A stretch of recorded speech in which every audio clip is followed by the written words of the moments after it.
Ketiga, tentu saja kita berharap penegak hukum dapat bertindak segera, bahwa pihak HDCI akan bertanggung jawab, maka itu perlu kita apresiasi.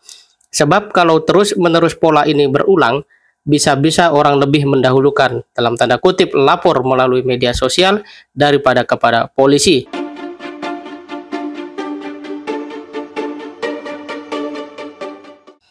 Assalamualaikum warahmatullahi wabarakatuh, sahabat kalian. Motor besar dan mahal tapi penggunanya sakit mental, buat apa? Ini merupakan sebuah pertanyaan atas sebuah kejadian yang ramai di media bahwa seorang santri bernama Yayan yang merupakan santri dari pesantren Miftahul Huda Ciamis jadi korban kecelakaan lalu lintas.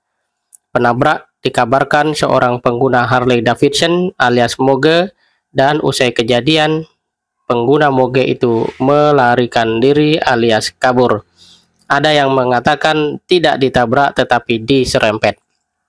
Namun apapun itu, faktanya kini Yayan harus dirawat di rumah sakit. Kondisinya, menurut laporan media, Yayan terpental sejauh 10 meter dan mengalami luka-luka serta muntah darah.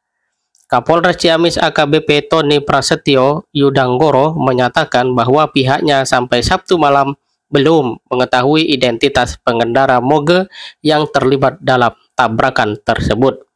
Hal itu membuat warga meradang. Dalam sebuah rekaman video seperti dilansir Republika, pengendara Harley ditunggu itikat baiknya untuk bertanggung jawab. Bahkan pria dalam video itu meminta agar kasus itu diviralkan karena yang ditabrak adalah manusia bukan hewan, dan semestinya memang pengguna Harley Davidson itu berhenti dan bertanggung jawab, namun sayang dia malah melarikan diri. Berikutnya, Kepala Satuan Lalu Lintas Polres Ciamis AKP Asep Iman Hermawan mengaku bahwa telah berkomunikasi dengan pihak Harley Davidson Club Indonesia HDCI dan organisasi ada itikat mau tanggung jawab. Sahabat sekalian, kasus ini patut jadi perhatian. Pertama, idealnya seseorang punya tanggung jawab, jadi tidak lari dan melarikan diri apapun situasi dan kondisi yang dihadapi. Kedua, sikap masyarakat yang mengambil inisiatif tersebut memang didesak situasi, sehingga langsung mengambil langkah menggunakan media sosial sebagai sarana memberikan peringatan. Ketiga, tentu saja kita berharap penegak hukum dapat bertindak segera, bahwa pihak HDCI akan bertanggung jawab, maka itu perlu kita apresiasi. Sebab kalau terus-menerus pola ini berulang, bisa-bisa orang lebih mendahulukan, dalam tanda kutip, lapor melalui media sosial daripada kepada polisi. Sebab via media sosial semua akan mudah dan cepat bergerak memberikan respon. Penegak hukum akan terbirit-birit ketika sebuah hal masuk dalam ruang media sosial dan viral. Seharusnya setiap laporan yang memang penting dilakukan dan ditindaklanjuti dengan segera itu dilakukan. Dan sebagai penegak hukum, ya, sebagai negara hukum, tentu ini bukan kondisi yang ideal. Kita pasti sama-sama memahami bahwa hal-hal seperti ini adalah hal yang semestinya tidak perlu terjadi, di mana masyarakat lebih tergerak mempercayakan sebuah masalah penyelesaiannya kepada media sosial daripada kepada polisi yang seharusnya menegakkan hukum. Sahabat sekalian, sebagai manusia, hendaknya kita tidak menjadi arogan hanya karena memiliki kendaraan mahal dan besar. Tetaplah sopan dan tidak kehilangan tanggung jawab.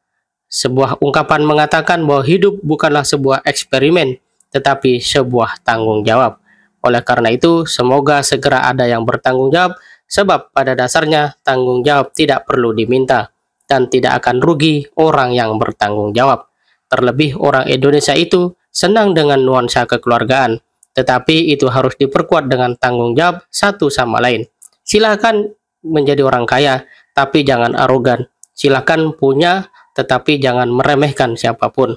Karena semua ada batasnya, karena semua akan dipertanggungjawabkan cepat atau lambat, dunia ataupun akhirat. Semoga kasus-kasus seperti ini menjadikan kita semua, terkhusus orang-orang yang memiliki kekayaan, jabatan, atau apapun, kekuasaan dan seterusnya, tetap menjadi orang yang baik, tetap punya mentalitas sebagai insan yang santun, bertanggung jawab, dan saling menghargai dan menghormati.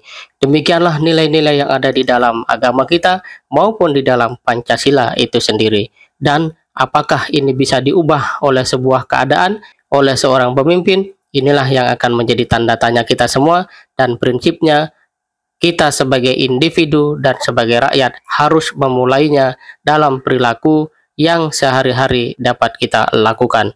Demikian, semoga bermanfaat. Assalamualaikum warahmatullahi wabarakatuh.